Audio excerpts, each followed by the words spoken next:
Lundi 9 août 2010, une ferme a été détruite par une tornade dans le Minnesota ce dimanche et nous ferons un point sur les températures relevées ce dimanche 8 août 2010 dans le Grand Ouest. Une tornade a détruit une ferme dans l'état du Minnesota, dans le nord des États-Unis. La tornade a pu être filmée par un chasseur de tornades, comme vous pouvez le voir près de la frontière avec le Dakota du Nord, vers la ville de Wilkin, où des orages puissants se sont déclenchés ce dimanche. Par chance, personne n'était présent à l'intérieur de la ferme lorsque celle-ci a été frappée de plein fouet par la puissante tornade.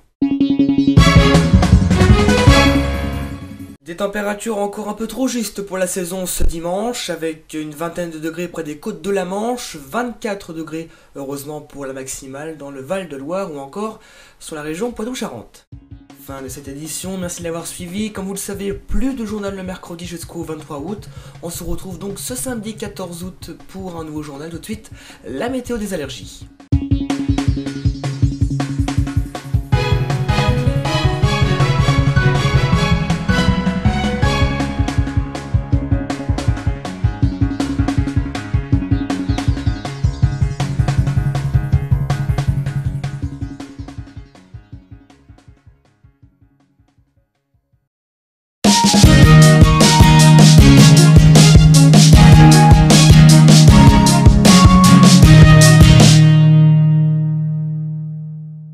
Bonjour à tous et bienvenue dans cette 7ème météo des allergies réalisée en partenariat avec Infopollen.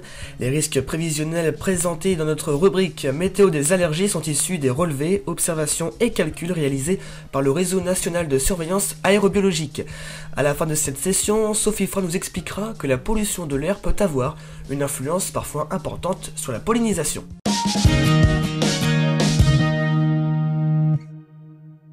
On prend les mêmes et on recommence. Pour cette semaine du 7 au 13 août en Basse-Normandie, seules les graminées resteront présentes avec un risque faible de 1 sur 3.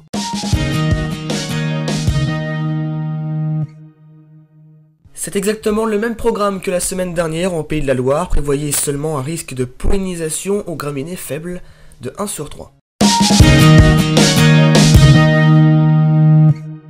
Chaque semaine sur préviwest.fr dans notre météo des allergies, Sophie Fra, analyste pollinique au centre hospitalier de Dinan, nous parlera des risques polliniques en nous révélant ses conseils pour lutter efficacement contre toute forme d'allergie.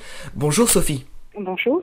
Alors avec vous, la semaine dernière, on a évoqué le lien entre la météo et les pollens. Cette fois-ci, est-ce que la pollution de l'air a une influence sur l'importance de la pollinisation, Sophie ?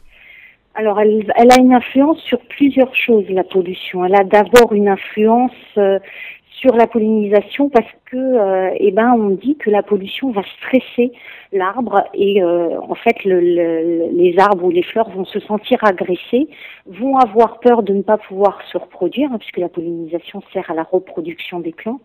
Et donc cela va engendrer une surproduction de grains de pollen de sorte à être sûr que la reproduction ait lieu.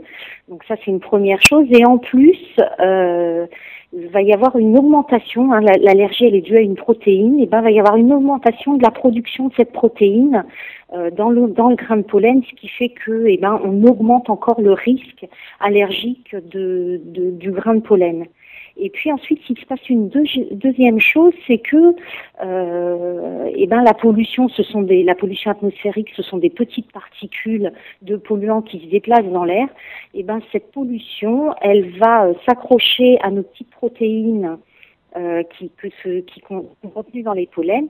Et donc, quand on va inhaler ces particules de pollution, on va aussi inhaler cette protéine qui va descendre plus profondément dans les voies aériennes supérieures, ce qui fait qu'on peut avoir des allergies qui sont un peu plus graves en fait. Merci à vous Sophie pour ces précisions, on vous retrouve la semaine prochaine pour un nouveau thème. Samedi prochain nous ferons un bilan avec vous sur l'importance ou non de la pollinisation des graminées en 2010.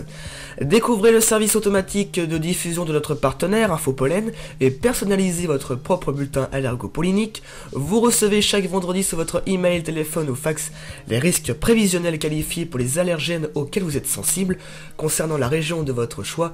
Rendez-vous dès à présent sur www.infopollen.com dont l'adresse s'affiche en bas de votre écran. Cette météo des allergies touche à sa fin, merci à vous de l'avoir suivi. Votre prochain bulletin c'est samedi prochain avec Sophie Frein. Excellente semaine à vous et merci de votre fidélité.